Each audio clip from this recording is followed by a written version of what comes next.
The greatest rivalry in lacrosse. Johns Hopkins and Maryland. Double team Marr. Scissors and scores! Kyle Marr. We could be looking at the MVP of this tournament between the pipes right now for Johns Hopkins. Brock Turnbaugh has been lights out. He'd get my vote. You just live for the Maryland Hopkins game, and win or lose, it's always a great experience playing the team from College Park. One more save, and the Blue Jays of Johns Hopkins are the Big Ten tournament champs. Welcome in, everybody. Mark Dixon here for the Big Ten Network. Another video recall of men's Big Ten lacrosse, the 2018 championship game, the Johns Hopkins Blue Jays taking on the Maryland Terrapins. I am pleased to be joined by three members of that championship squad from Johns Hopkins: Shack Stanwick, Brock Turnbaugh, Kyle Marr. Gents, thanks for taking the time to join us here tonight. And we're excited to take a trip down memory lane, a really good memory for the Johns Hopkins Blue Jays in 2018. Thanks, Mark. Yeah, thanks, Mark. Thanks for having us. Yeah, definitely. Thanks, Mark. We're picking up this game. It is 6-5. We're about 4.5 minutes into the third quarter. Maryland just scored to go up 6-5. This game is always special between Johns Hopkins and Maryland, as Kyle Marr takes a nice behind-the-back offering right there. Goes out of bounds, but backs it up nicely. But you guys had just played Maryland a week earlier, lost at Homewood Field 8-7 in triple overtime. What are you guys feeling at this juncture of the game? Down by a goal, you got out to a quick lead in this one, but really take it away, fellas. Shaq, I'll turn it to you. What was the mindset coming into this game and then at this juncture of the contest? I think, first of all, that game, we played them at home at Homewood Field, and it was one of the best environments I played in my 4 years. It was a crazy game, overtime game. I think it was a double overtime game, if that's right. And we lost. It was unfortunate, but it's still a game where you look back, and one of the reasons you go to Hopkins is to play in a game like that. And another reason you come to Hopkins is, especially now, is you play in a Big Ten championship game like this. And in Michigan, great facilities, great atmosphere. And this game was, we wanted to come into it with a little revenge. And we were obviously really excited being Maryland and a chance to win a Big Ten championship ring. Maryland back on the offense here. Dude. Yeah, go ahead. Triple? Yeah, it was triple OT, dude. The first in the series or ever in history. But yeah, just to kind of build off on that. Like Shaq said, part of the reason you come to Hopkins is to play in big games like this. As I'm getting one fired past me. But you just live for the Maryland Hopkins game, and win or lose, it's always a great experience playing the team from College Park. That's Will Snyder scoring a goal, his second in a row to get Maryland up 7-5. Snyder also scored the game winner a week earlier in triple overtime. Brock, I see you shaking your head. I don't know what Will Snyder's numbers were that year, but let's say he scored 10 goals. I think 6 or 7 of them were against Hopkins. Just one of those guys on a team with Rambo, Heacock, Connor Kelly. He was a guy that just gave you guys trouble. Yeah, Snyder definitely has a cannon. Tough for a goalie to see. He definitely had my number that year. I think he put 4 or 5 past me. Mark, like you said, he always seemed to show up when he played Hopkins. That's what this rivalry does, is it brings out the best in the players, which is great to see on both sides. Who won 11 of 21 last week in the original showdown between these two. Wins the faceoff right there as the referee claims Maryland's Shockey kicked his stick. Shockey was just 3 for 10 last week. Austin Henningsen was the better of the draw men for the Terps in that 3-0 win. Tinney from the outside plants a foot in the The shot goes wide, but semifinal game, you guys gutted out a real tough victory over Ohio State, 6-5. Game that featured a big fight in that contest, and you're playing without a couple of guys in this game, in the championship game. how did that semifinal game? What's the recovery like? Having to play in less than 48 hours and coming off such emotion. Yeah, I mean, that game was, certainly very emotional, and not just from the fight, but just the whole week of kind of looking forward to the game and flying out to Michigan and doing some extra press and things like that to have a night game turn around into playing 2 days later, which you don't normally do. So, there was a lot of emotion. I think that fight was unfortunate that it turned to that, but it's definitely just see how much each team cares and how much it means to them when they're going to that lengths to just scrap out kind of just an ugly, I think it was like 6-5 game. So it was definitely it was tough physically, I guess, to come back for this game, but you're so jacked up to play Maryland and to get a chance at a Big Ten tournament championship. Obviously the automatic bid for the NCAA, I think that kind of eases your pain going into Saturday night here. And Hopkins goes back up on the man up. Dave Petramala has said from time to time, sure, the extra man unit has decent numbers, but not by Johns Hopkins standards. Set a school record last year over 60. This is a tough man up day. This drive caroms off a defender and out of bounds. When we go 5? I think we started off the first quarter and we had like 4 in a row. We didn't score on any of them. And I know we don't score here, but this was a tough one. Frazier has to pull the trigger, man. He's got that cannon. He's got to let it fly. Yeah, but that was pretty slow. Not getting into a 3-3 at all there is kind of odd for us. They were shutting. We were delaying the man up so Shack could get this short stick, actually. That was a good idea, running right into a pole.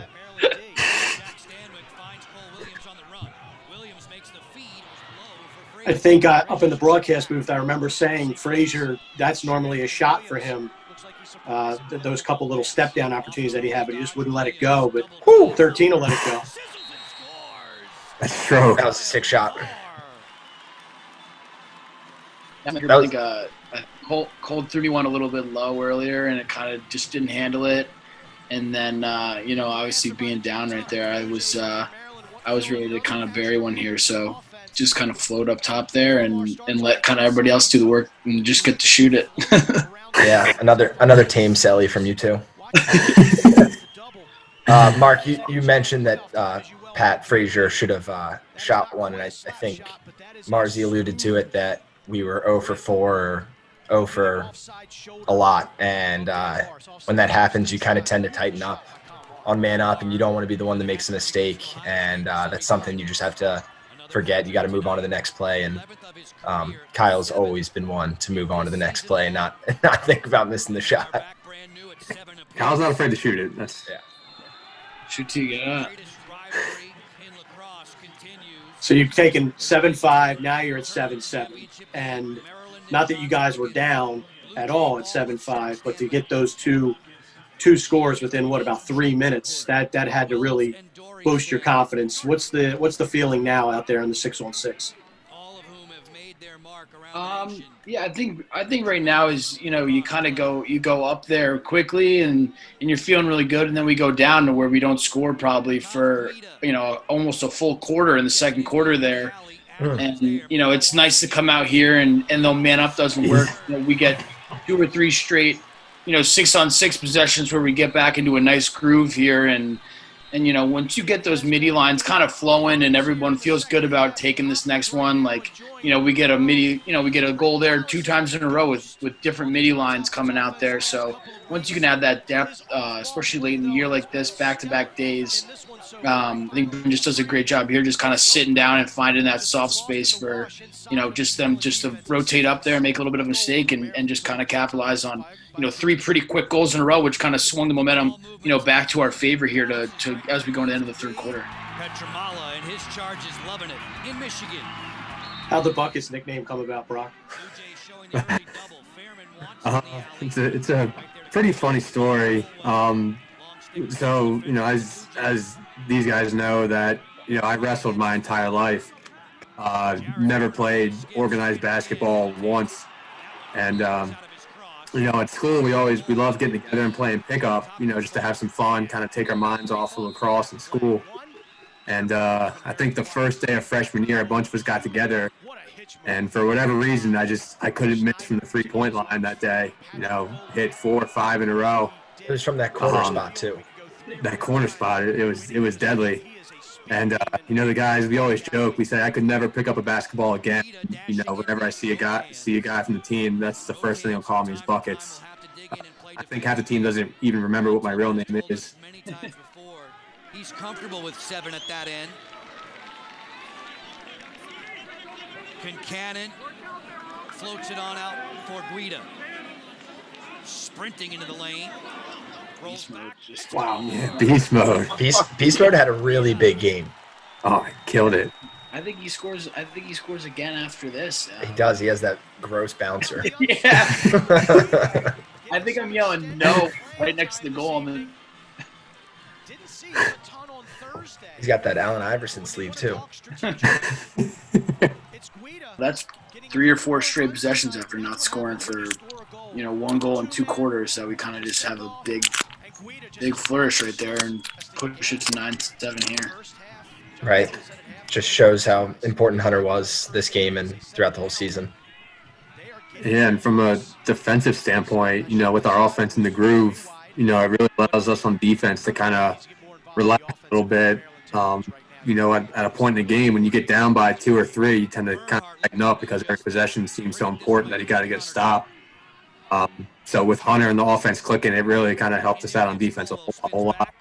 Had it blocked, backed up by Bernhardt. Kyle, your dad played at Hopkins. Any when you started playing at Homewood, any words of wisdom he gave you when it came to playing Maryland? Any memories he shared with you? Yeah, so it's actually kind of weird because when I grew up, for the first couple of years of my life, my dad was actually the coach at Maryland. So he kind of had that different perspective on it. But, with him talking about Hopkins and stuff like that, it wasn't always just words of wisdom as much as it was just, just to tell me how proud he was of me, of, just going out there and have fun. And, he knew how much that I loved it, and I knew how much, it meant to him that I was going there, and for my uncle as well. And they just wanted, the same experience that they had for themselves, and how much fun and how much they still care about it to this day about it. So I think, they were always just so excited and happy to see me out there, doing all, something that we all love to do, and to do it at the same place with so much history just in general was awesome. Take us to the defense here, Brock. You guys are locking down. This is look at that. Oh, safe. What's going right here? This is defending national champions, #1 seed in the Big Ten tournament, and you're making them look pretty ordinary offensively. Yeah, that was a long possession. And don't let the camera fool you. We might have made it look easy, but it definitely was not. They have so many weapons and so many athletes. You just gotta be prepared for all of them. But we followed the game plan. We knew what we had to do. And Maryland isn't shy. They wait for the right opportunities. And I think in that last possession, they probably took 5 or 6 shots, and it wasn't until the last one until they finally got one on goal. But we came out with a big stop, and that's kind of what we had to do. We knew we had to do was just get 2-3 stops in a row, get the ball to our offense, and we knew they would take care of it. Getting help on a pick from Williams. DeSimone against Thomas O'Connell. 1 minute remaining in the third quarter. It's Williams. Yeah, this is another nice long possession. Is the last year without a shot clock, so we probably got the ball here with about 1 minute and 30 seconds. It's funny you say that, Marzi. I was trying to kill it. I was literally thinking, where is the shot clock on the telecast? We get it right here. Right. They just give it to us, but honestly, it just gives you another 30 seconds. So, for I guess this time period, which seems weird to say because it's just 2 years ago, but to be able to hold the ball for that minute 30 seconds when you're up by 2 and still have all the momentum was huge for us. And then to get a nice goal right here by Beast Mode, I think is just like it's a crazy kind of last minute and a half of the quarter that could, go a completely different way, and in the way that today's game's played. So, that was a huge goal to go up by 3 going into the fourth quarter with, kind of everything on the line, and after a big save there from Buckets too. Holy smokes! What a great stop by Brock Turnbaugh. And then you go to the other end, Thomas Guida. This is not bad defense by Puglisi. I actually think that was the 3rd goal of this game we scored with like under 20 seconds left. So when you get those, it builds a lot of momentum, and it's deflating for the other team. So with Maryland scoring that quick goal right off the face-off, little collision there almost at midfield.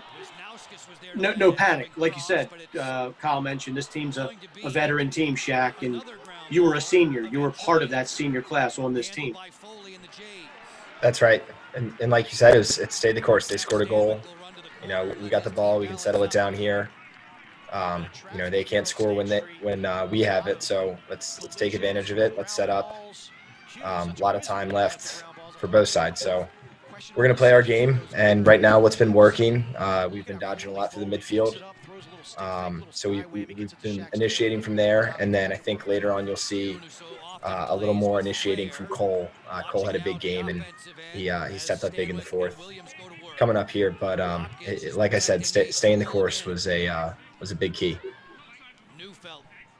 Outside of this game, what was your favorite memory from this weekend? Any funny stories? Any freshman songs or anything of that nature that you really remember from this 3-day experience in Ann Arbor? I don't know about you guys, but when we would have these away trips, I always, and especially the 2 or 3 days, it was just a great time being with all the guys. That's to and from the pregame practices. That's in the hotel room. All the pregame meals. There's nothing that sticks out in particular. Great play there, and but it was just being with everyone the whole time, which is something you didn't really get when you're back at home, you're in your dorm, you're at your house. So that's the stuff that I look back and miss. Cole was a big part of our success this year. When he was firing away, it freed up a lot of guys. It helped us get into a good comfort zone, and when Cole was playing well, it really helped us mesh as a whole. I don't think Cole had more than 3 right-handed goals this season, and he rallies off 3 in a single game tonight. I know I didn't have 3 in my career, so.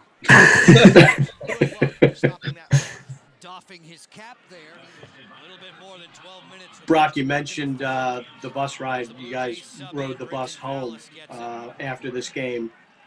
I'll ask all 3 of you, what was that bus ride home like? And anything you remember from that trip back from Ann Arbor back to Baltimore?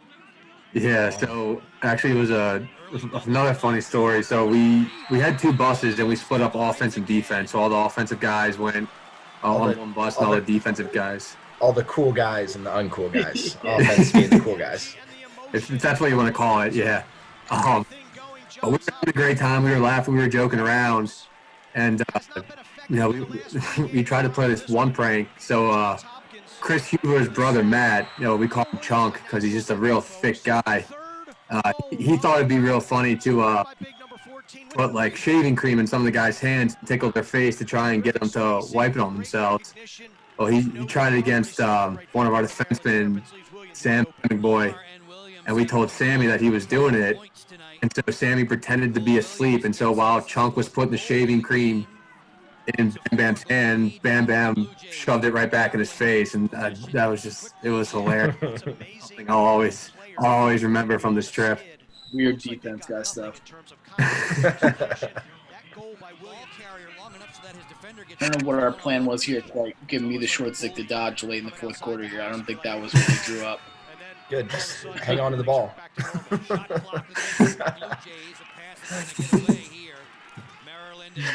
Was not it. I knew that one was coming at some point. I don't even know what I was trying to do there. Yeah, so, Shack, you come from a long line of Stanwicks. We talked about it for years as broadcasters, and your sister Sheehan, one of my colleagues at BTN. You're the last in the line here. But Wells, you were teammates with Wells. You guys won the Big Ten championship in 2015, beating Ohio State. What did your brothers and sisters, and I guess Wells in particular, having been a teammate of yours, what did they impart upon you in this, what was your senior season? A lot. They all reiterated the same message, and it was, this is your last go. Enjoy it, have fun, and just try not to have any regrets. And, I think they were just always there for me, whether it was words of advice or words of encouragement. But at the end of the day, they were my biggest fans. And I think my sister, Sheehan, who you just mentioned, was actually at this game. And then my two parents.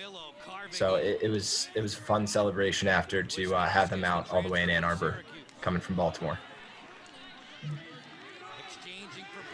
And then Brock, you're under duress here, obviously playing defense, and a 12-8 lead against Maryland. I'm sure you were never comfortable in this game. Yeah, it's funny you say that. I was thinking about that. Against a team like Maryland, no matter if it's a 1-goal lead or a 4 or 5-goal lead, they're a team that's capable of, rallying off 2, 3, 4 goals within the matter of minutes.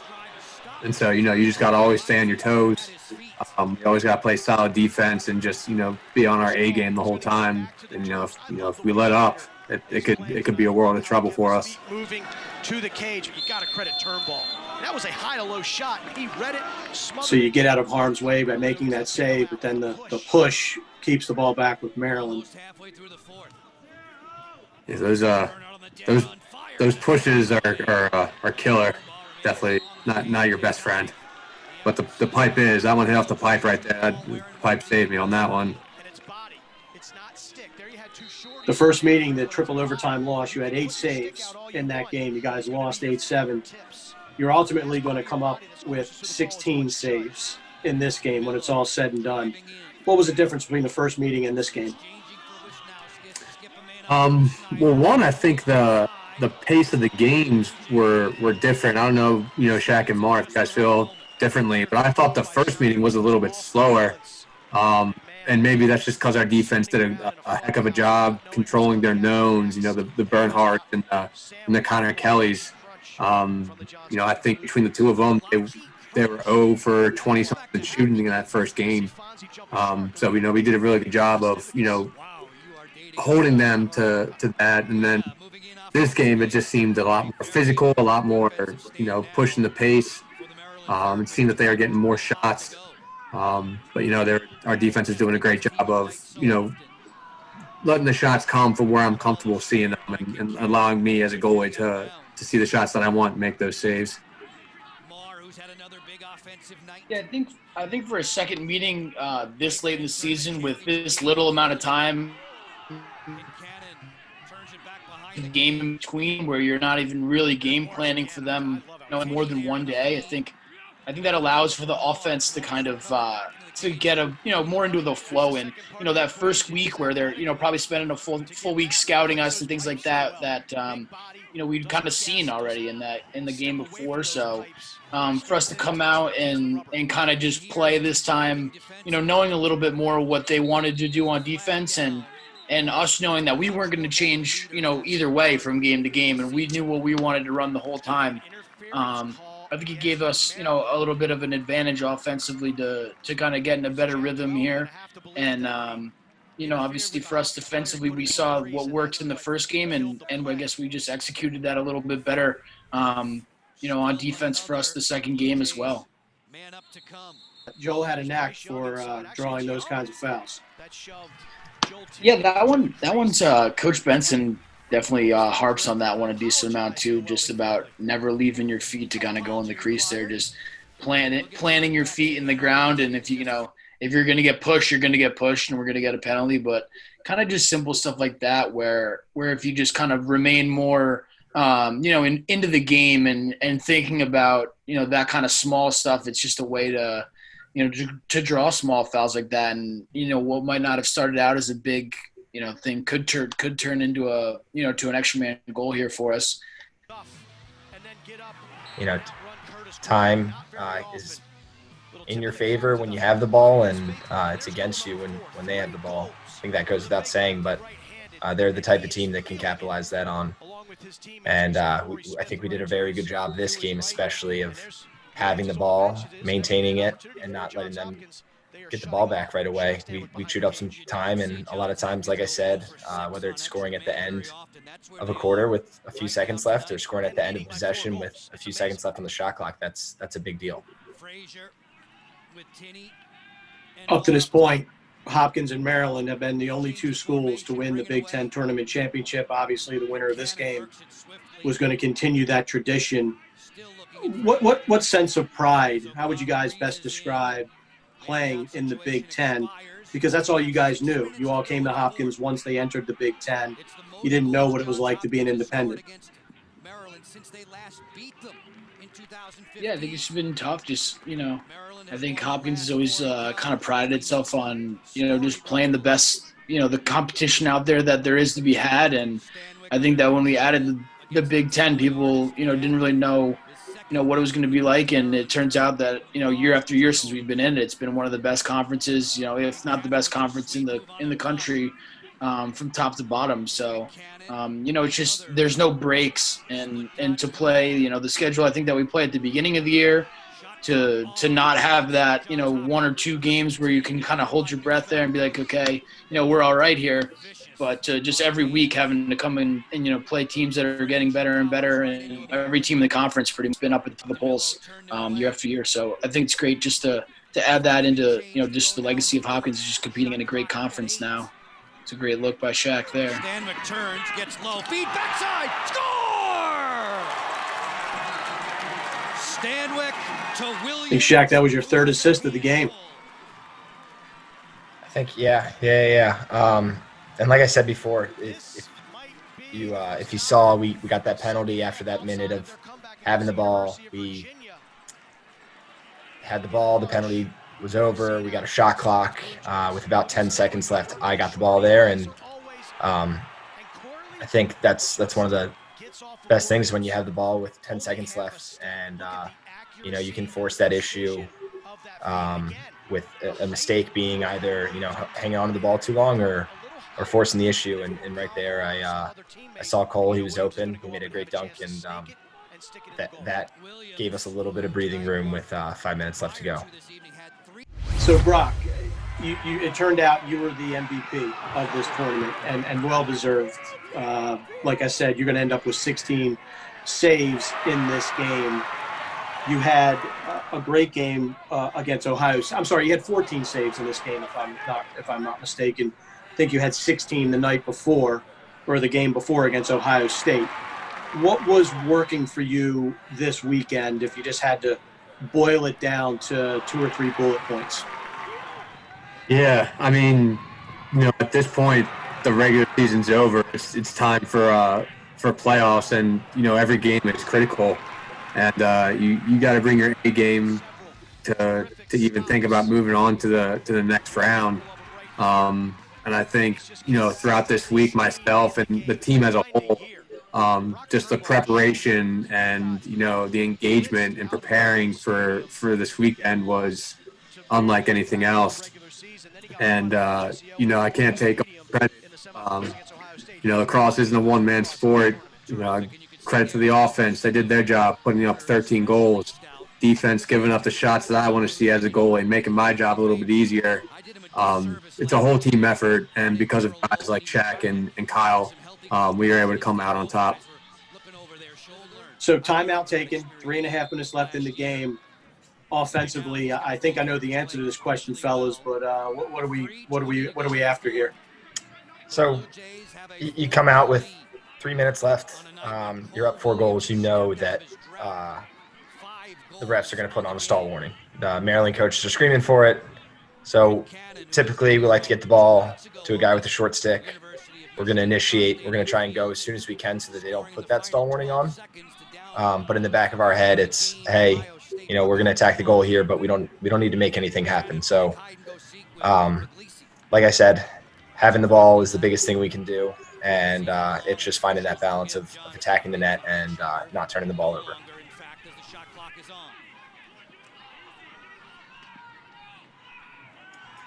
Thought they were a little quick to throw on that shot clock there, to be honest. Happens every time. Did Morris get a piece of that, Shack? I can't. I don't remember. I think he hit the outside of the net there. I think you're right, actually. Yeah. But I don't think we get a reset here. But you don't want his save count to go up, Brucky? I mean, I'm an equal opportunity guy. You know, if you got a piece of it, give it to him. You know.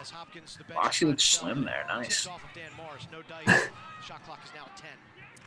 Actually, a pretty good look right there with the time on the clock. It was just a little bit behind him. Look inside to me there. I was pretty open. Yeah, but you would have dropped it. Prime for a BTB right there. I know that.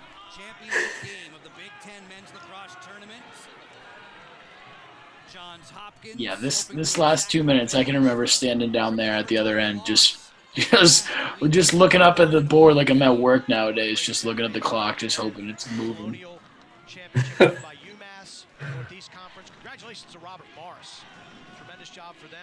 Yeah, this is the time we really had to dig in.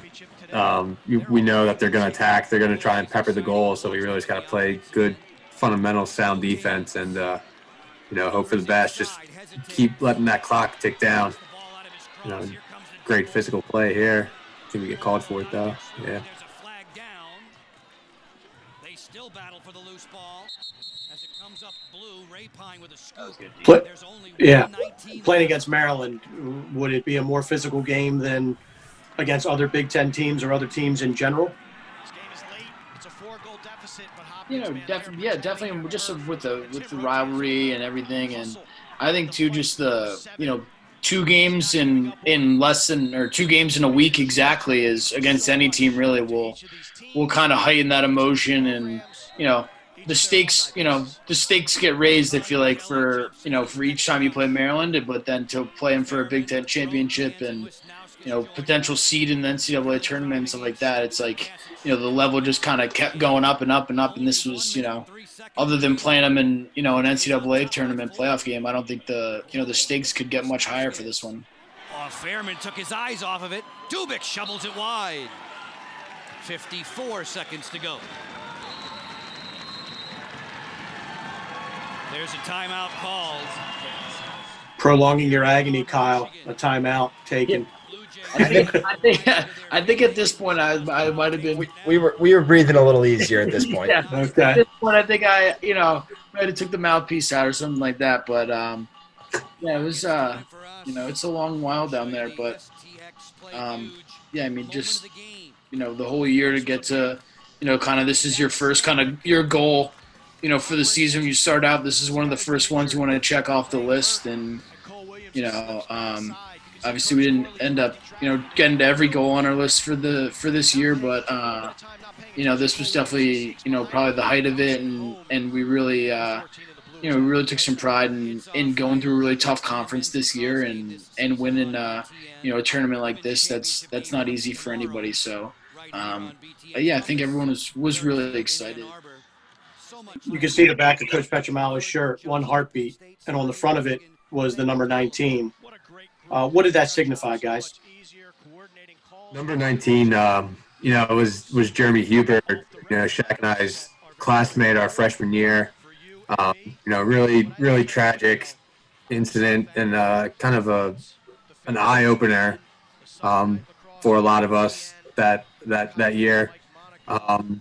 Going forward from that point, that senior class, that Johns Hopkins lacrosse team always kind of kept number 19 in our hearts.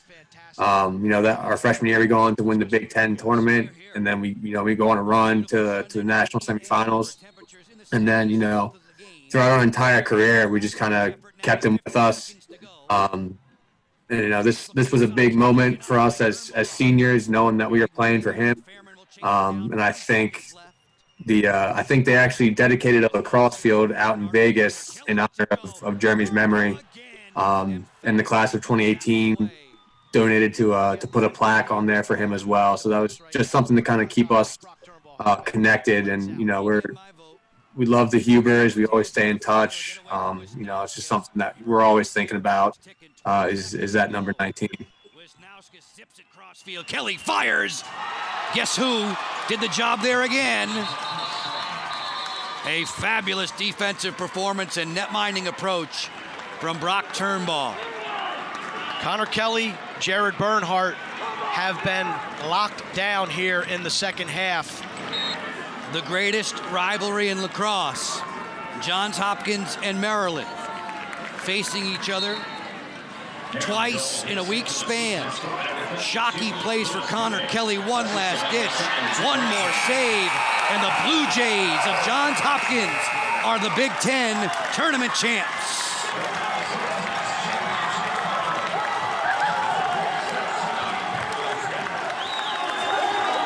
No, not much better than a dog pile, huh, right?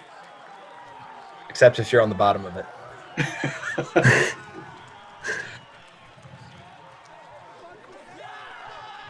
I know it's one step in the journey, but a Big Ten championship is a huge accomplishment. At this point, game's over, clock's on 000. What's the emotion? What's the feeling? This is just something that you've been really just trying to do, like I said, since August. And, it's just the kind of that feeling of satisfaction that, the things that you've done and, some of the sacrifices you make along the way that they paid off in this way on this kind of a stage. I think it's something that, for everybody involved, whether you played or you didn't play, you're the last guy on the bench or, you had 5 goals. Everyone enjoyed it the same amount and everybody really just, was proud of the work that everybody on the team knew that each other had put in to get to where we were. And I think that's something that, for a team sport, that's really all you can ask. And, something that feels really good. For sure. Beating Maryland, number one, that's amazing. Big Ten championship. That's, like Kyle said, that's from day one. That's a goal of ours. So you get that and you're happy. It's a sense of relief. And it's one of the few wins you can enjoy just a little bit longer than another during that year. But then obviously it's back to the drawing board, a day, 2 days later, but you really can enjoy it for that 24 to 48 hours after. This one holds special meaning, Dixie, because number 19, Jeremy Huber, who passed 3.5 years ago, would have been a senior. So as much as this is for this team, this is for him and his family as well. That senior class, it was just something special. Throughout our 4 years, we went through a lot of ups and downs. Even though we didn't get the ultimate goal of a natty ship, we still remain very close to this day. Those are some of my best friends and, friendships that'll last a lifetime. And just kind of watching this brings back a lot of memories, and it was awesome to share this with you guys. Fellas, can't thank you enough for joining us for this BTN video recall of the 2018 Johns Hopkins Big Ten Men's Lacrosse Championship. Thanks so much for joining us, and we look forward to connecting with you guys in the future. Thanks so much, Mark. Awesome. Thanks, Mark. Thanks for having us, man. Go Jays. Thanks, Mark.